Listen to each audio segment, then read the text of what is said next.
Encouraging boys to write? That's what today's video is all about.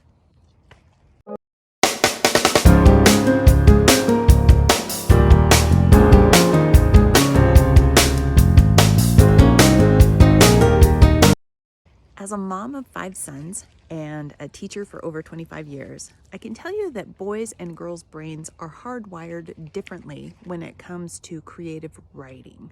There are some strategies that you can use to encourage your boys to embrace the journey of writing, and there's some secret sauce to helping wet their whistle. So let's get deeper into this. Remember that your boys are going to express themselves through action, and that sometimes is harder to process than a noun or concrete environment. So when they're talking about a spaceship launching into space, they're trying to figure out how to capture the smell and the sound and the vibration of the rocket, where their sister or the student next to them, the girl, may be trying to describe what the rocket looks like and what colors it is and what the astronauts are wearing, etc. They're both valid ways of writing, but it's a little bit harder for the boys to capture the sounds and the feelings of action than it is for those that are writing concrete nouns. So where does the journey of writing begin? Well, right in reading. You want to wet your boys' whistles with amazing stories that are power-packed and filled with action. Don't be tricked into thinking that reading isn't writing.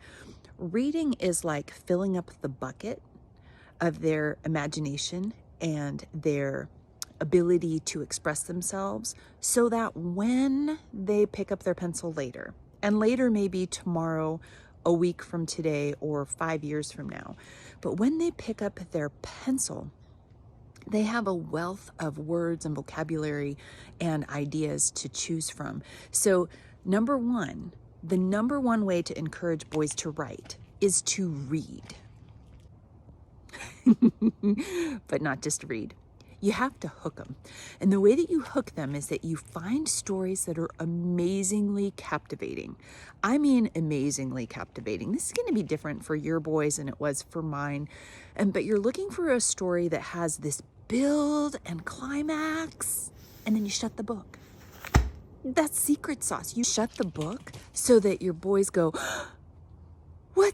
Wait, what? You want them to be hanging over the edge of the story, that they can't wait to find out what happens. And then you can talk about, well, what do they think is going to happen and all that stuff. But you read, and then you leave them hanging in a story. So some nitty-gritty tips and tricks. Read, leave your boys hanging in stories. Another thing is you want to fill them with experiences. So take them outside. And when they're playing or digging or racing or whatever it is that they're doing, ask them questions that cause them to have to put words to their senses. So if they zip by on their bike, you could say, wow, what sound did your bike just make? And you go, zzz. And then you capture it and you write that down so that they have a growing bank of sound effects. That's a really fun list of things for boys to write, is to make a list of sound effects. What does a bike sound like? A car sound like? A dog, a horse, a train, a rocket, a gun, a bow and arrow, a sword whipping through the air, a lightsaber.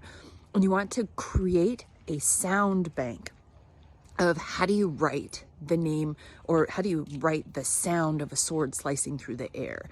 Okay, so sound effects. Another part of writing that a lot of homeschoolers, a lot of teachers, a lot of people skip over is embracing the brainstorming process. Before you hand your boys a pencil and a piece of paper, make sure that you have talked through and about a topic a lot over the course of days before you have them try to write a story or to write down their thoughts. They need to have all of these ideas to pull from so that they will have success in the actual writing process. The last part of writing with boys, besides actually doing it, reading and writing, is to teach your boys about the 3 no-nos of writing. And this is something you will repeat with them over and over and over again. Number 1, know your audience.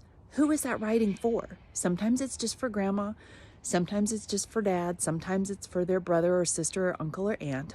So who is their audience?